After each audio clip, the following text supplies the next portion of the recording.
RPSC first grade 2018 history के question paper के यहाँ से हम साइकोलॉजी और आईसीटी के क्वेश्चन देख रहे हैं। पहला क्वेश्चन कहता है शैक्षणिक प्रक्रिया के मुख्य तत्व है अधिगमकर्ता शिक्षक, अधिगम अनुभव, अधिगम प्रक्रिया व अधिगम परिस्थितियाँ हैं।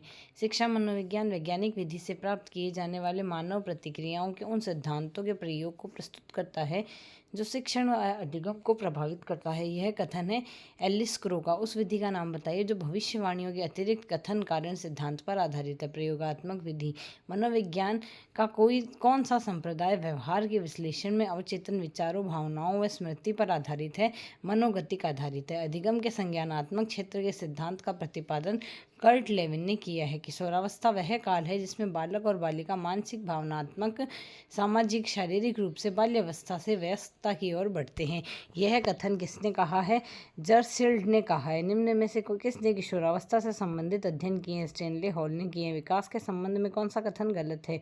विकास यह परिपक्वता तक चलता है, यह गलत है। जबकि यह गर्भावस्था से प्रारंभ हो जाता है, परिवर्तनों का प्रगतिशील क्रम है और सतत प्रक्रिया है। व्यक्ति अपनी गलतियों से सीखता है। यह कथन अधिगम के किस सिद्धांत पर आधारित है? प्रयास व त्रुटि पर। निम्न में से कौन सा कथन सत्य नहीं है?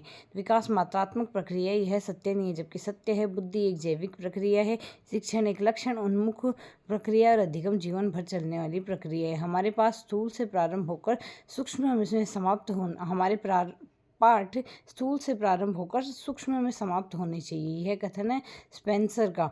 एक महत्वपूर्ण अधिगम सिद्धांत यह है कि किसी की नई अनुक्रिया का सुदृढ़ीकरण किया जाता है पुनर्बलन द्वारा। अधिगम प्रक्रिया में समस्यात्मक स्थिति का प्रत्यय किसने दिया? कॉलहर ने दिया है। व्यवहारवाद मनोविज्ञान को बनाता है, एक विज्ञान बनाता है। मानसिक स्वास्थ्य विज्ञान के नियमों का समूह है जो व्यक्ति को स्वयं तथा दूसरों के साथ शांति से रहने के योग्य बनाता है। यह किसने कहा है? यह कॉल्सनिक ने कहा है। व्यक्तित्व वह सांस्कृतिक प्रतिरूप नामक पुस्तक J.S. प्लांट द्वारा लिखी गई। आदतों को किसके माध्यम से अर्जित किया जाता है? पुनरावृत्ति के माध्यम से किया जाता है। गोलमैन के अनुसार भावात्मक बुद्धि के कितने भाग होते हैं? 5 भाग होते हैं। किसी वस्तु या कार्य से जुड़ी भावनाएं हैं व्यक्तित्व के भावनात्मक घटक।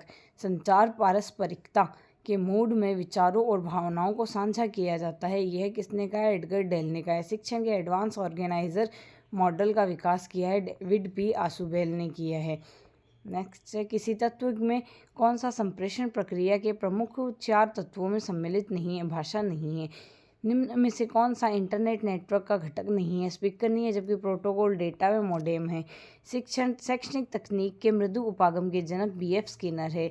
इस रूप में कंप्यूटर सहाय अधिगम अधिकारिक उपयोगी होता है। व्यक्तिगत सीखने की गति के साथ अधिगम अनुभव प्रदान करता है। CCTV का पूरा नाम है close circuit television. Close circuit television यहाँ से CCTV का पूरा नाम है। शिक्षा के शिक्षण मिशन का विकास किसने किया है? SL प्रेसी ने किया है। SL प्रेसी द्वारा किया गया है।